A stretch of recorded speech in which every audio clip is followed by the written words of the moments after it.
Welcome to Baseball Biz. I'm Mark Corbett, your host, and once again joined by that professional prognosticator, Mr. Brandon No Way. Also, you can find Brandon at The Sports Blitz 1, and you can also find us at The Baseball Biz on Twitter. Thank you all for joining us again. Man, do we have a great week here with a special bonus edition all about the Rays. So raise up. Brandon, man, it has been one freaking crazy week. I know it's just been like a whole crazy past month here in Tampa Bay with, the Lightning going on, winning the Stanley Cup. Now the Rays going on this run to the World Series and the Bucks making some noise on the football field. I know I was listening to one of the other sports announcers the other day, and one of the things he was commenting on is, let's see, he says, LA. Oh, yeah, we got the Lakers. We just got a national championship. He says, Tampa. Oh, they just got the Stanley Cup. That's another national championship. Now, let's see about baseball. Yeah, let's see about baseball. I'm pretty excited, man. I can't sleep deprivation, you and I talked about that. Even after watching the game, I want to stay up longer. Yeah, if it means that they keep going, I don't mind losing a little bit of sleep for another week or so. Oh, gosh, but, it's been like on one of those Disney rides. What is that Thunder Mountain or whatever, the train engine roller coaster? You get on that and you're flying, smoothly, and then you're actually going up. It's just like those first three games of the ALCS, up, and then you get to a point where there is no tracks left. There's just the abyss in front of you, which were the next three games at the ALCS. I'm choking. Oh my gosh! I thought. Then I was wondering if I'd ever sleep again. And that seventh game, I mean, if you enjoy tension, if you enjoy, I need maybe a couple other sessions with a psychiatrist after that. But it was one crazy set of games. It's been nuts. Yeah, and I love Game 7s. To me, they're like probably my favorite sporting occurrences out there because it's go or go home. And I prefer my team not be in the Game 7 because they've already moved on. And, it keeps the stress levels down, but they're always fun to watch, always a treat, and they're just fun to watch. But, man, was it something looking at Petco Stadium post-game and seeing the excitement on the Rays.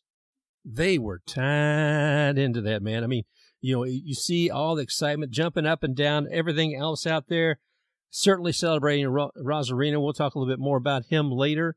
But that entire team did so much, and the celebrations continue. But Arozarena, okay, I'm going to say this much, man. I can't say his name without talking about the dance-offs. He celebrated with Brett Phillips on those. Did you see any of that? I saw they had a dance-off. I just didn't really see any video of it this time. Oh, it's crazy nuts. I mean, they both are absolutely insane, but that's the kind of excitement they put in with it. And seeing the families there who were able to see part of this last game, there at Petco, and some of the kids coming out with the families. Of course, even more so that I think the other day with the Dodgers, because they've already allowed some fans into those games. We'll talk about that a little later too. But Arozarena, he's so funny, and what he did, he's talking about COVID, and he had to be sequestered, try to figure out his own menu, and he came up with Arroz con Pollo, chicken and rice. Or rice and chicken, I guess. But somebody was saying, well, I think he's on PDE. I think there's some kind of PED, whatever, performance enhancement drug. And somebody said, yeah, it's called chicken and rice. And MLB needs to look into the chicken and rice scandal. Hey, I mean, I'm not a very big rice fan, but if I can, have success like he does, I don't mind eating chicken and rice for a few weeks. Well, I'm going to celebrate today by having chicken and rice for my late lunch after this show. That doesn't sound half bad. You can come back, Jack, next week. Yeah, that's it, brother. That's it. Me and the steroids, just like some of our political figures out there. I'm going to be just so pumped with my steroids and ready to go. Okay, enough of the politics. But I would like to take a moment and see what it took for us to get here. I mean, if you look at our regular season, we had a 60-game season, 40 wins, 20 losses. And while I don't want to dredge up all that we did, but it was really crazy, getting to play against the Yankees again and beating them with saying, they had their full contingent. There were some tears earlier in the year. Oh, we don't have Judge. Oh, we don't have them. Oh, we don't. By the way, in case anybody's wondering, this is a pro race announcer group here between Mr. Brandon and myself. So we will go ahead and opine how we feel about the teams and the players. But yes, so I don't feel completely sorry for the Yankees. They got a great team. There's certainly some good players out there, but we love, being able to push ourselves up a little bit. I don't know. Maybe it's my own inflated ego, and I need certain kind of anything. Well, I'm falling apart over here. I'm cutting this. Hey, everybody else will pump up the Yankees. We got to pump up ourselves. So that's right. We don't get this very often on the baseball field, so we're going to take what we can get. Absolutely. I mean, and that's that 40-20 season was just outstanding when you think about it. Was so many people say, "Well, I don't know about this season." Somebody was on the show the other day saying, "Well, I think this season needs an asterisk," and somebody said, "I think it needs triple exclamation marks because it has been intense." And anybody who can do what we did during the season definitely needs to have the exclamation marks. Forget your asterisk. We'll save those for the Astros. And I don't buy the whole asterisk thing, but I do buy the exclamation marks because the shortened season was something I've wanted before this pandemic and everything, and the excitement it really brought for the regular season, and I'll dive more into that later in a future show. I thought it really brought something to baseball that we haven't seen ever, and urgency. Oh, I agree wholeheartedly. The urgency, the intensity, and while we always say every game counts, multiply that by 3. But that's what we were really seeing out here. It took that kind of intensity. You had to, every run, every game counted. You don't get there otherwise. Yeah, in baseball, it's usually like this calm, laid back, it takes forever sport, and that's fine. That's kind of the charm of baseball. But it adds so much more, which is why I love the playoffs so much. Why everybody loves baseball's playoffs is it adds something that the regular season doesn't have. Who survived? Who was able to get to this point? What they achieved to get here? And talking about that, I'd like to go ahead, if you don't mind. We're ready to do the rundown here on the ALCS games. I am if you are. All right, brother. Go ahead and share your knowledge. We'd love to hear it. All right, so we'll start in Game 4 because we did the first 3 last week. The Rays were up 3-0, looking for the sweep. Of course, they didn't get that, as you all know. Spoiler alert. Houston took that one 4-3. Glasnow was on the mound. He went 6 innings, 4 earned runs, 5 strikeouts, 2 walks. Arozarena at the plate, he had a 2-run homer, and Adames had an RBI double, which almost was a homer, but he hit to the deepest part of the park. And on the Astros side, Greinke went 6 innings, gave up 2 earned runs, 7 strikeouts, and a walk. Altuve having a solo shot, an RBI double as well, and Springer a 2-run homer. And Mark, I don't know about you, but Glasnow, even though he went 6 innings, I couldn't help but feel a bit disappointed again with our starters. At least in this game. Yeah. Like, he had decent stuff, but he just got in his own way. He wouldn't attack. And they all really seem to do that this series. Yeah, I mean, some people talk about sports, and they talk about a killer instinct. And I know where you are as far as that, as far as going on attack. How aggressive are they being? I can see that. I agree with you there. All right, so they dropped Game 4, going on to Game 5. Houston won that one by the same score, 4-3. On the Rays side, Lau, Arozarena, and Choi all had solo shots. And for Houston, Springer had a solo shot, Brantley a 2 RBI single, and Carlos Correa had the walk-off homer. And then moving on to Game 6, starting to clinch a little bit more, get a little tight. And that game just really wasn't pretty from the beginning for the Rays. As Snell, he only went 4 innings, 2 earned runs, 4 strikeouts, 4 walks. He didn't have his best stuff again, and maybe they should start putting Ian Snell out there instead of Blake Snell.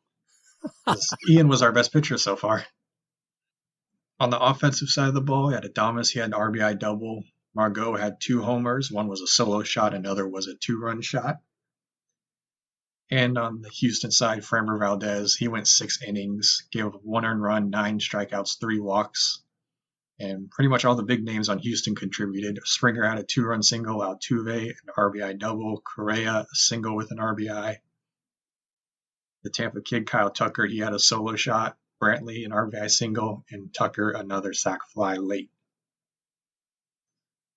So moving on to Game 7, they put Charlie freaking Morton. I'm gonna interrupt you right there, buddy. Yeah, we're not just gonna go on to Game 7 because at this point you were talking about clinchers. Yeah, there was part of me that was definitely clinching, after Game 6. It was clinching before Game 6. But, oh, good gravy. This goes by, like I said about that ride. I'm coming up here, and I'm looking at the railroad tracks, and there's none left. Okay, I mean, come on. We had 3 wins, and the next 3 games are losses? And what's going to happen? How are the Arms going to do?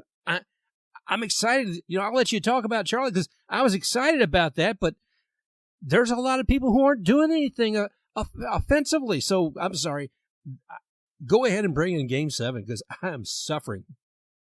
Well, I'm right there with you. I mean, the way everything was going, I thought Game 7 was pretty much a loss because all the momentum swung to Houston's side. The Rays, it felt like they couldn't do anything right. It was like in the beginning of the series, the Rays could do nothing wrong, and Houston couldn't do anything right. And then immediately it flipped to where Houston can do nothing wrong, the Rays can do nothing right. And so going into Game 7, I think everybody was kind of like, "Oh no, they're gonna blow it," and you can't really blame anybody because the way it was going, that's the way it looked like it was going to happen. Oh yeah, but all the announcers, all the analysis out there said, "Well, this is it here. We're breaking history here. This will be the first team that came back after having 3 losses the first 3 games and winning the ALCS." Like, yeah. I'm tired of listening to you guys. But is there really anybody you'd rather have on the mound in a Game 7 than Charlie Morton? Oh, no, man. That's the one thing I was very excited about. That was the one thing that gave me hope. Well, he gave us more than hope. He gave us everything he had. He went 5 2/3 of shutout ball with 6 strikeouts and a walk. And the thing is, he did something none of the other starters would do, is he was efficient and he just attacked guys. He didn't waste any time. He got them down and then he just got them out. It's like, okay, you're down, you're gone. You're down, you're gone. He just didn't waste any time and nibble. He just attacked. That's it. I mean, you said efficient and attacked. And the rest of the pitchers there, guess what? Take note. This is Charlie's clinic for all the rest of the Rays who are pitching. And I'm sure Kyle Snyder made that point to the rest of the team as well. But gosh, man, it's so exciting to watch him. I mean, like you said, he's so efficient. And do you have the number of pitches he had? I mean, I know it was minimal for that for the game. I believe he only had 66 pitches. Yeah. Many pitchers would die for that. Poor McCullers. I'll let you talk about McCullers in a minute, but that's a whole other situation. Yeah, I tweeted it out when they pulled Morton. I would have liked to have seen him go deeper, but the Rays, they don't like to have their pitchers go through the lineup a third time. Yeah, which I do understand because you just look at the math. The more you see the guy, the higher the average goes up. But man, it just felt like he was dealing the whole night. It was just like he was almost unhittable, and I kind of felt like he got into a little bit of trouble. They should have let him work out of it, and then they just pulled him. Well, I mean, Cash stays with his formula. It works. It's worked so far. Yeah, and I was actually sitting there watching the game and feeling slightly critical of Charlie just before Cash pulled him. I thought maybe he's just waning a bit. Not much.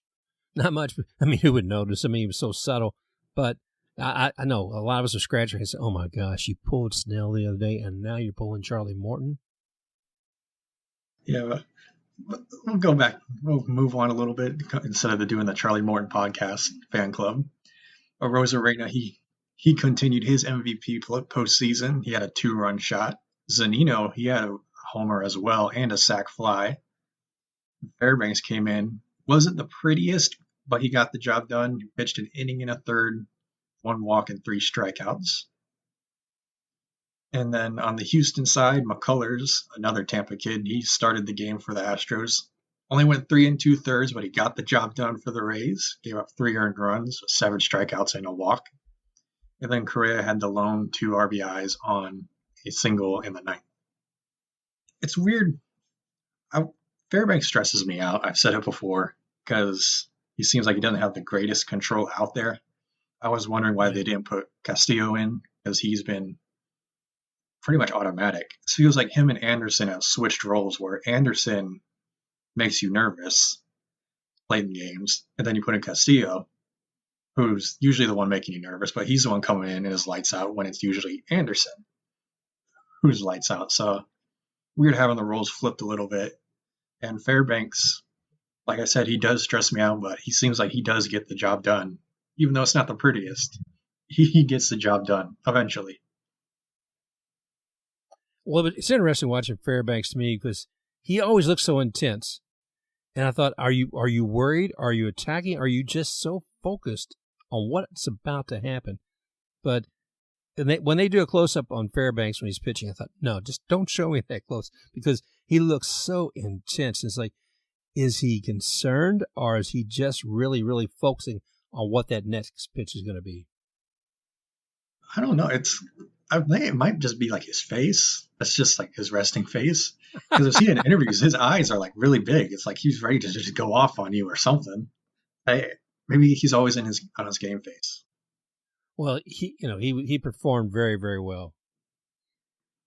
And we were talking about this earlier, runners in scoring position. Not exactly the Rays' strong suit. Houston, they did a decent job in the last few games. They were 1 for 2, 1 for 5, 3 for 10, 2 for 5. That moved their average up to 239 in the series. And then the Rays, the last 4 games were 1 for 4, 0 for 6, 0 for 4, 0 for 2 for a 162 series average. It's not really a coincidence that the momentum started to shift when that one team started to figure out how to hit with scoring position and then the other team didn't. Just saying. Yeah. Yeah, it's something that, the boys have got to work on that. I mean, hopefully they had it all put together by now, but they're getting better. Yeah, we wrote down here a few notes about what's the favorite and saddest moments of the whole thing, and RISP absolutely was. You think about how many of those guys are left on base, and also looking kind of our dependency on home runs. I mean, not that anybody wants to watch small ball anymore, but geez and crackers, if we didn't have Arozarena out there hitting those home runs as he did, we'd gone home long ago. Yeah, that's him in his cowboy boots. There you go. They're carrying the team to the World Series. And a few months ago, nobody knew who this guy was. Yeah, I'm sorry, did you use the word rookie with him? Wasn't he with the Cardinals? Yeah, there was a glimpse there with the Cardinals, but he is certainly making his name and his abilities known here in Tampa Bay. Let's see, what else we got there? So, obviously he stepped up, and some of the sadder moments talking about is seeing the performance by Austin Meadows and Brandon Lau. Both, outstanding players, but who have not been on their top of their game in the last several games. Of course, Austin had been out for a bit with COVID, but he's starting to show a little bit more the last few games, and Brandon was looking a little better the last few games. So I'm hoping that their growth doing better, we'll see more of that as we start in the World Series. Yeah, and that's a bit of the downside of, the shortened season. You don't really have a ramp-up time to get going. And I don't think it helps that Meadows did have COVID-19. I don't know really how bad he had it. That's none of my business. But, even anytime you're sick, it's going to affect you for a while. And imagine a virus like that has affected him for a while. And he couldn't train or anything, so he's basically sitting around. And this was a good time to get your timing going. And Lau, he just never really felt like he got going either. And no. Maybe he is starting to get going a little bit more now. We saw him lay down the bunt, which was beautiful, by the way. I love seeing that. And, he has started to put the ball in play more, getting on base more. So hopefully, better late than never, he's starting to get going. He can contribute a little bit more. And this is no time better than the World Series to hit your stride. Blow it out, man. In fact, whatever that was in the pipes that slowed it down, blow it out, and let's see all that performance right here in the World Series because it's time. It is absolutely time, Brandon. There's not really been a home advantage for anybody during this series because nobody's playing home or playing satellites out in little bubbles. We had nice little advantage for a bit there in Petco, even though we weren't the home team. We had at least two players, I know of them, Margot and Renfro, both who had been pond raising recently, and they have an experience in that park. By the way, Margot, who doesn't normally do right field, made one of the most exciting catches I've seen in baseball this year.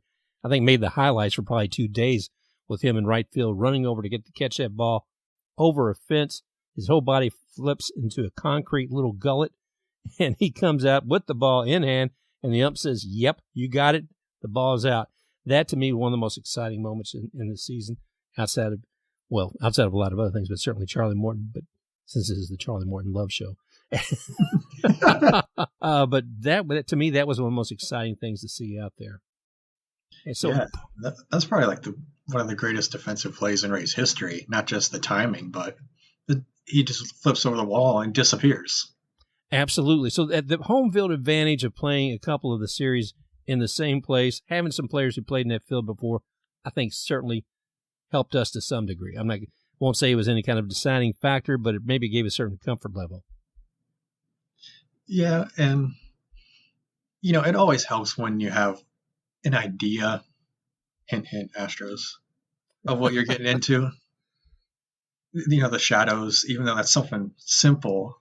Oh my gosh. It does have a big effect because, seeing a ball going from sunlight to darkness as fast as it's going, you don't really have time to react. So you pretty much have to make up your mind. And little things like, the layout of the field, even that's something you got to learn, especially for outfielders. Absolutely. And I got to tell you, though, I'm tired. And I guess we won't hear it now. I'm tired of hearing about marine effect. Oh, gosh, about the marine layer coming in. And we need this because at this point in the game, there are the shadows. And you see those big lights up there? They cast a shadow down here. So we don't really need to change how lights are set up in this operation, but that's how it affects the game. So you'd want to really have an evening game. Come on now. I'm tired of hearing. How many times during those 7 games was that talked about? I mean, to the nth degree. I want to give the announcers some credit. They've got 7 games to cover. They got to talk for 3.5, 4 hours for each one of these games. They got to talk about something. But good gravy, man. Can you find something else about that daggone marine layer? Well, I don't really know what a marine layer is, even though we live in Tampa Bay, which has a lot of water, if you don't know. Absolutely. Well, the thing of it is they're pointing out, and it's true, is because, and you would see on the field, the water would come up, the ball would hit out there as a grounder, and it would be spitting water behind the ball as it rolled across. And so that was obvious. So think about the air. One thing they did mention is that because of the moisture, the ball wouldn't travel as far as well as if it was in a hot, dry day. And there's something to be said for that. But I don't want to belabor it. I think they did, so I'm not going to say. I don't want to say another word about it. We have a dome that they can play in. We know a place. Yeah. Now that's interesting too, because the dome in Arlington, they're keeping open because of COVID. Unless it rains, they're going to keep it open. And one of the games I was watching, it looked like a daggone whirlwind was in there. It looked like you need a windbreaker to be in. I mean, not so much because of the temperature, but literally seeing Kershaw up there on the mound, and his uniform was flapping in the wind like a flag in a storm. Yeah, it was very windy, and I remember I wasn't watching it because I believe it was Saturday. That game was. I was watching, college football because that's what I do on my Saturdays. I have nothing else to do. I kept seeing on Twitter that, are they going to close the roof? This is getting ridiculous. And so I switched to the game just to see what's going on. It's like they're playing in a wind tunnel. Yeah. It's crazy. And I know there's all sorts of rules about, retractable roofs and everything. Like I believe it's like 90 minutes before the game you have to say whether it's going to be open or closed. I don't know for sure. My understanding was the rules. Yeah. Well, again, my understanding is MLB's rule because the COVID era. Let's try again. The COVID era was that they wanted to have air circulating in there. It was circulating. Yeah, it definitely was. So those two things, going back to what I was saying about home advantage, though, looking at the Dodgers here, they've been playing several games, so they've got a better feel for, was it Globe Field Park, than we do. As a matter of fact, we've never played there. A lot of people have never played there because it just opened this year. So the Dodgers have that as an advantage, and I'm not trying to say anything up front as a disadvantage to us. It just is what it is. And we'll adapt. We'll get out there in a couple of games and we'll adapt to it. Yeah, and you might not really have to. You don't really have to worry as much about shadows because, from what I've seen, the sun really doesn't affect the stands as much, or a marine layer as they had out in San Diego. So hopefully, shadows won't be as big of an effect. Yeah. So and here's another thing, because all the games are going to be started at 8:00. I was surprised to see that. I thought there would be some variety in game starts, and I'll mention this. We'll say it later too. That all games are going to be on Fox at 8:00, and we'll go down to details about that a little later. But let me ask you another thing. Here we are going into the World Series. Tampa Bay Rays. Never said that enough. Here on Baseball Biz. Tampa Bay Rays.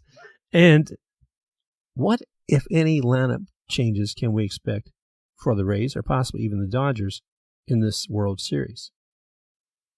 Do you see anybody that we would want to add, or anybody we'd want to take off? Any pitchers, any fielders? I've honestly looked it over.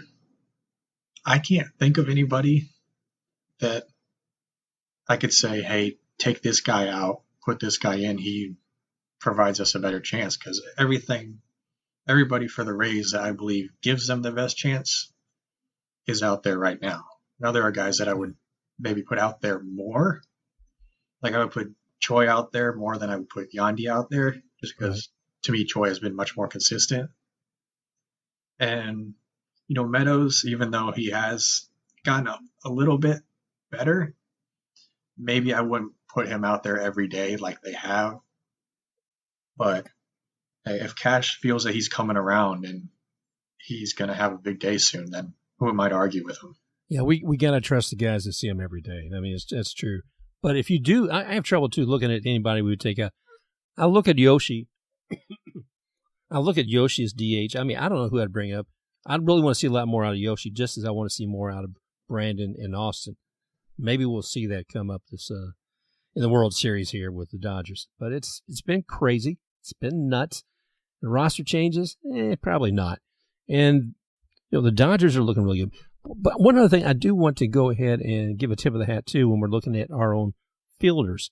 If you look at, you were talking about Choi, you look at what he and Wendell and Brandon and Willie have done, man, we have one of the best defensive teams out there.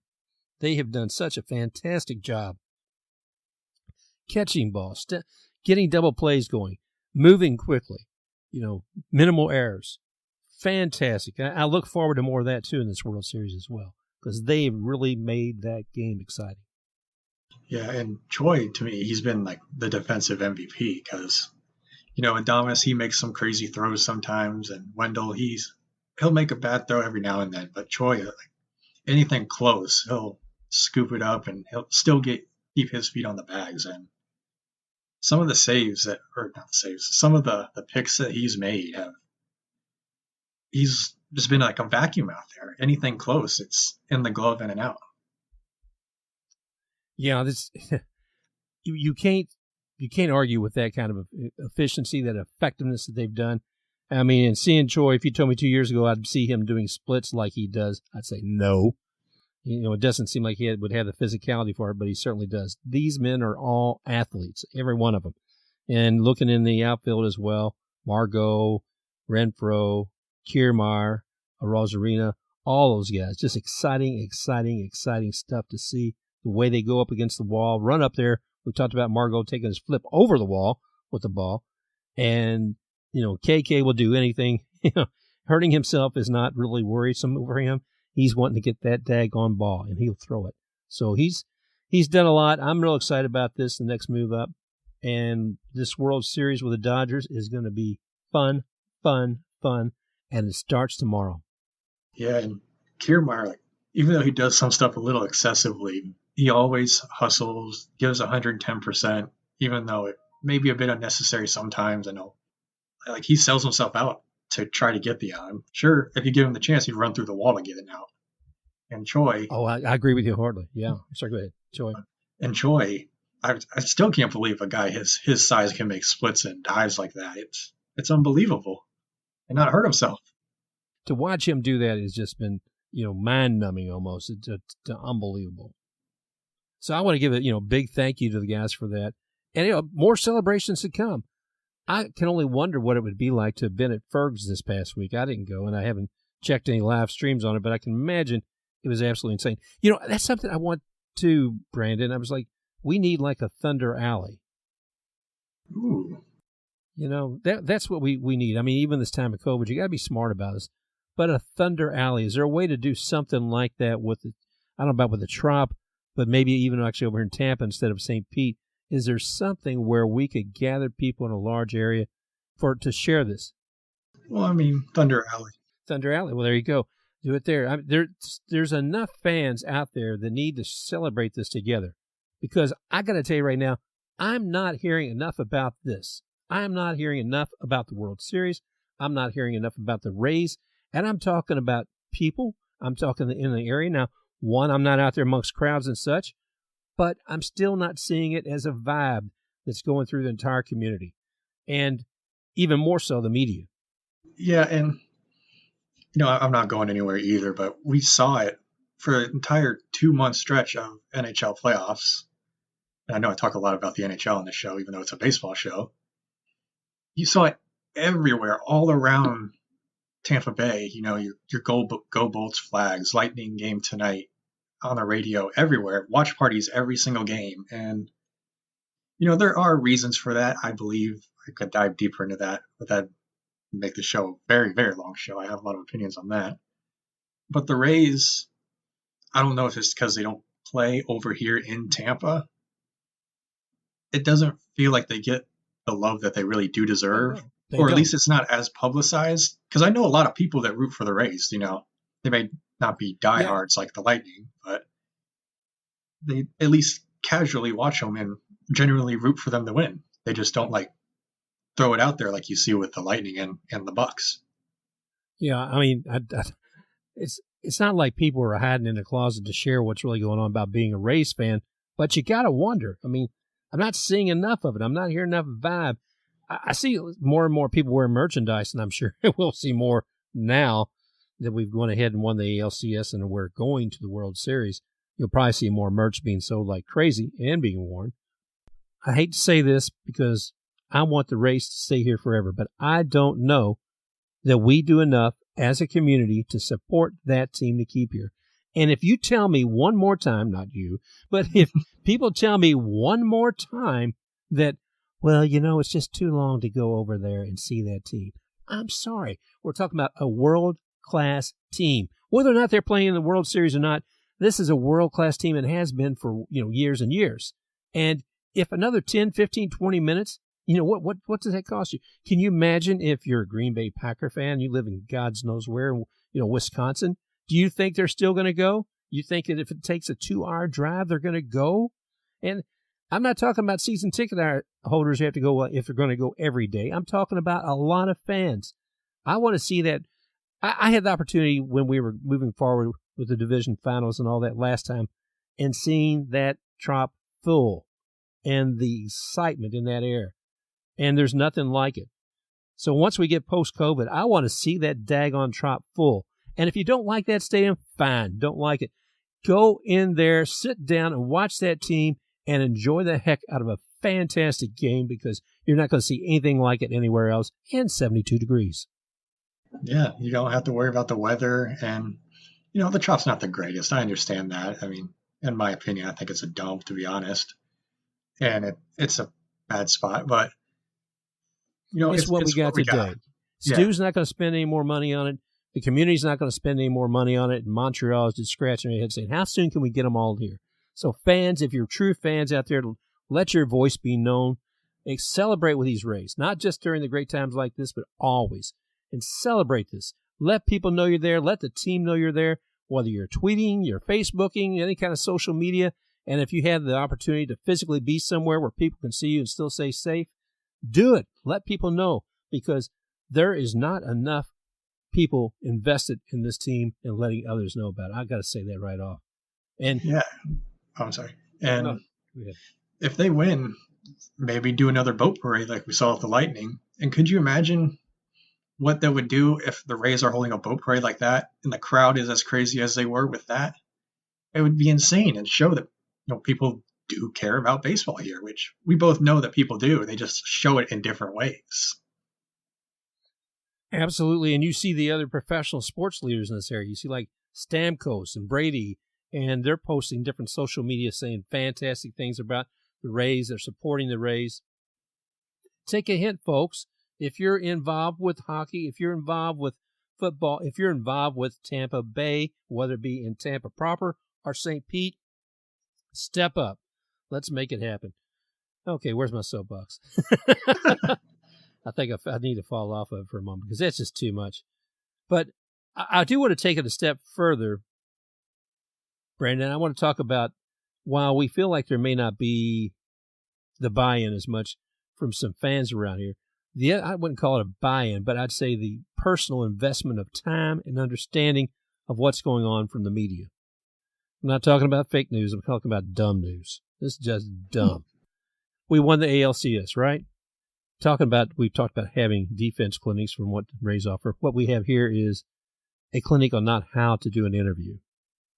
And Lauren Shehadi, I know it probably wasn't your best day, but after the game, when you addressed KK, I mean, there's a couple of things. One, the poor lady, she's got to stand about 12 feet apart from him.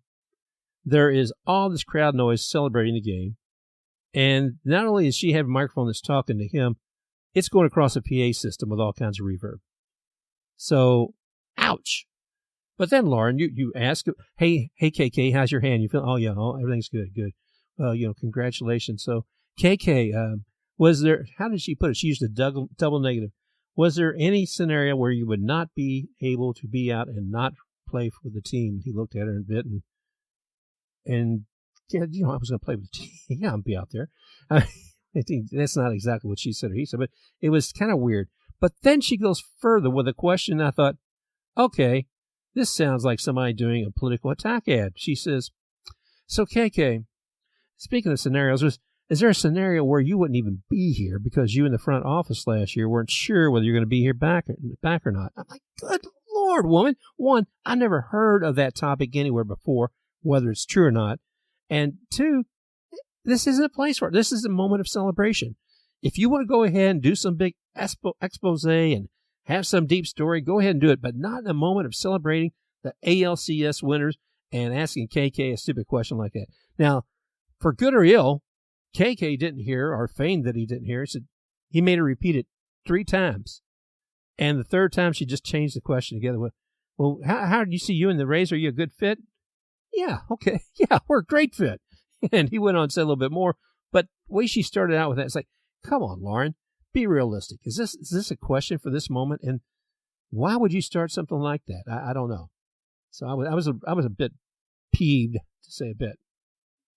Yeah, her first 2 questions, I understood, you got to ask about the hand. That was a pretty big deal. And, was it possible he wouldn't be able to play Game 7? I understood those questions. But like you said, the third one asking him might not be back in a Rays uniform for this year.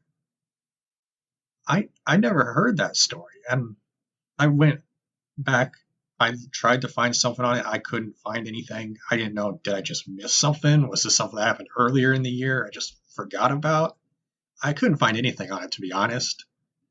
Maybe it is something, but everything I saw or heard, I couldn't find anything on it, to be honest. No, I think that would be something that the guys in the booth, we talking a lot more about than just one quick question to a player. And a couple other things I thought, I won't say failed, because, again, these guys had to put together, all of them, Lauren and the rest of them have to put together 3.5, 4 hours of talk during 7 hours, or rather for 7 games. Some of the things that we kept hearing over and over again is, by the way, Dusty Baker, he's 71 years old. Oh, really? I think he felt to age every game. If he had to listen to them say that each time, he said that the man's achieved so much. He did so much with the Astros this year. But by the way, did you know Dusty Baker, he's 71 years old, and Kevin Cash, he's 42. Good gravy. Say it one more time because I think I forgot it. I haven't heard it in 10 minutes. So that drove me nuts. And another thing they did is comparison, and it's valid to some degree. Talking about old school with Dusty and analytics with a younger Kevin who's 42 and all that. But it's a while. If you're actually watching all 7 games, it gets to be annoying. Yeah, and we had a lot of people here, complaining about the announcers group, and everybody complains about the announcers. They say one thing about your team that's somewhat negative, like, oh, they hate us, they're for the other team. And I honestly didn't really listen a whole lot to the announcers, just to be honest. I didn't really want to. Smart man. I was just watching the game, and if something happened, I'd listen to what they were saying, but it was really just me just hanging out listening. From what it sounded like, at least here, they were very pro Astros, almost celebrating them, their comebacks. And I didn't see it. Like I said, I don't really pay attention and listen to it. The announcers, I do like them, to be honest. I like Ron Darling, Frank Coor, and Darling. I think they're all pretty good, but if what I heard about them like being almost like pro Astros, then that loses a little bit, but I can't really speak on that. Yeah, all in all, I like those announcers. It's just that they're limited what they can talk about for so long, Yeah, I think they're more pro Astros because they've had the Astros in the news so much. It's what they know. They haven't had the Rays in front of them as much. Yeah, they're talking about the other team and not actually using the name of the Rays. And it's like, oh, gosh, baseball business. But seriously, I'm kidding about that part. But the Rays team, you hear them like that. We talked about, I forget who it was. It was Rosenthal or somebody said something about Ian Snell. It's like, geez, boys and girls, can we please? There's going to be foibles. There's going to be people who misspeak. God knows I do. And, yeah, that happens. But I think even broader, looking at the media failings, is what's outside of these games. And that's like looking at ESPN. Where the baseball, boys and girls? If I go in there and I tape, get it up or take whatever it is, I'll take something. It's just stupefying because, okay, let's see. What happened with the Dodgers last night? Let's see. How am I 5 or 10 minutes in the show? They haven't talked about baseball. Oh, I can find out something about Tampa Bay. They're going to talk about, oh, yeah. If I want to know something about the Bucks, that's great. But what about this baseball thing going on? It's not there. Okay, there's probably a reason for that. Like ESPN does not have the games. If they had the games, I guarantee you those shows would certainly be talking a lot more about baseball, about the Rays, and about the World Series. They have to at some point, but it certainly isn't a priority. Yeah, I watched ESPN this morning because I wanted to see what they had to say about the Bucks, and they didn't really say anything about the Bucks. It was pretty much what's wrong with Aaron Rodgers and the Packers. Not a whole lot of credit given to the Bucks defense, but pretty much like you'd expect on a Monday morning this time of year. It's all NFL, wall to wall. But the World Series is going on. It's the championship of a major league. Yeah. Huh? And you think they'd at least touch on it. First Take, I watched. God knows how I've sat through 2 hours of that. It's not my cup of tea. Maybe you like it, but it's not my thing. The whole show they were talking football, which, I have no problem with. And then they finally switch off of that, and they talk about a boxing match that I didn't even know happened. It's like, you got the World Series. The Dodgers are in it, which is an LA market, a big market, which ESPN loves them. And I know in the Rays, who are a heck of a story, and nobody's talking about it. And when they do, it's pretty much just the Dodgers. And they're afraid to go beyond their base of knowledge. If it's anything about that, the way if they look up something or do any homework, it ain't going to happen. But here's my voice to the media, and that is get it right or go home. You know what? If you're not going to pay attention, and something I wrote down a note here too is people scratch their head and say, why isn't there a resurgence in baseball? Why isn't there anything being done about that? Hey, you know what? If sports networks are going to, not pay attention to it, guess what? Nobody else is either. And I'm not saying they have to be putting up promotions and everything else all the time on baseball, but if you put that much time in front of even talking about the World Series when you had the National League being determined last night, shame on you. Get it right or go home. That's my words to them. And I mean, I know we're a small town or relatively small town market, and there's going to be, a leaning towards the bigger markets, which is understandable because that's where, more eyeballs, more money coming in. But it feels like it's more of like an all or nothing scenario with them. Like I heard a show I love, by the way. I'm not going to name them, but they said that they would rather watch, if it were a Rays Braves World Series, they would rather watch the Dodgers and Yankees watch that series than watch the Rays Braves World Series. Oh, good. It's like, come on now. Well, that whole small market thing, okay, I understand that I must have neglected child syndrome when it comes to baseball and the rest of the media, but it's just ridiculous. Like, I think it's perpetuated, but forget it. I'm not going to talk about it anymore. But anything else you want to say about it? Because I'm done talking about that. I try not to get annoyed with it. I don't as much as I used to, but of course, with the Lightning, that did help because, it's always, I get a sick satisfaction out of it when, you're the little team that's not supposed to be there. You have the people up north. It's like, well, he doesn't belong in the South. And then you go up into their buildings and beat them all the time. So it's sort of a sick satisfaction I get out of it. So I almost make a point to, like, when we beat the bigger teams, it's like, I want to listen to the show to see what they have to say. Like, hey, where are you at? Come on now. Give us our credit. You said we don't belong and we beat you. Where are you at? So it's a little, maybe it is neglected child syndrome. I just call it a sick satisfaction. I like yours better. I do it with a smile on my face.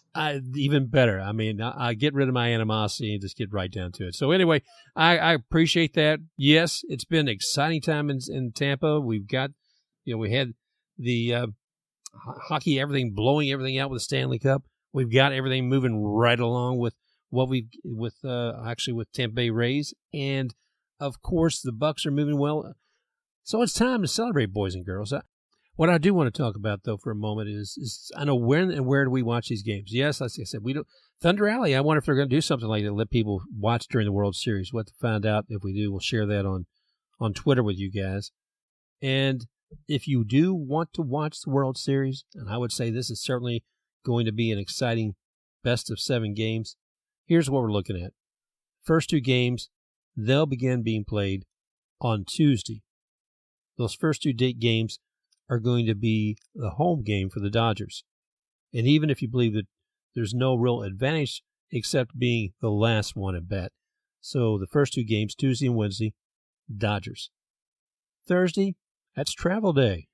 It would be during a regular season. And these guys do need a day off as much as they've been playing back-to-back games. So then we go as if they were traveling to Tampa, but indeed still there in Arlington. Games 3, 4, and 5 will be played and with Friday, Saturday, and Sunday as if Rays home games, also in Arlington. So we have 5 games at that point. Best of 7, we could have done it. We went 4 by then. Done. Monday, there's a travel off day. And then we come back for games 6 and 7, Tuesday and Wednesday. And that's going to be the Dodgers home game. So we've got 3 home games to their, 4? So we got to make the most of it. And I feel like we will. Yeah, thankfully we don't have those like 8:45 first pitches that we had last series, which were ridiculous, to be honest. We're tired of watching a game at 12:30 at night. And we get Joe Buck and John Smoltz. And I mean, we had Joe Buck yesterday on the Bucks game. We're going to have him for another week with the Rays. So. And I like John Smoltz. He does a great job of, not that the other gentleman didn't, but if walking through a pitch because of his own experience as a pitcher, walking through, one at bat can be so exciting how he goes through all the details of what that pitcher's doing, what the batter's looking for, etc. Yeah, they're definitely, I think, one of the better broadcasting duos out there. Okay, well, so we know when the games are going to be. The TV schedule. Every one of them's going to be at Fox, or all the games will begin around 8 o'clock. So it's time to go ahead and make sure you're ready to celebrate. We've talked about that, boys and girls. And if you can't be out at a location because of safety issues, which I do respect, I'm not going out a lot with that. We need to celebrate. Get your Rays gear on. Get your little party favors. And I know the neighbors here in this apartment complex aren't happy when I'm shouting and screaming in late parts of the game at 1 o'clock. But let's celebrate. Prep for that first game on Tuesday. Make sure you get your peanuts. You got your popcorn, your fried okra nachos, jalapeno hot dogs, and your favorite beverage. Let's sit down. Of course, you probably need a bottle of Pepto with you nearby, too. But the excitement reigns. We're looking at a great team who's done a lot, who's been a part of this community. So let's all celebrate. And I'm looking forward to this great World Series starting on tomorrow, Tuesday. Are you ready, Brandon? I'm ready. Okay, man, then let's make this happen. I want to thank all of y'all once again for listening with us here on Baseball Biz. And just remember, you can find us on Apple Podcasts, Google Podcasts. You can also find us on Twitter at The Baseball Biz and Brandon with at The Sports Blitz 1. So thank you again for joining us this week, and we look forward to talking with you real soon.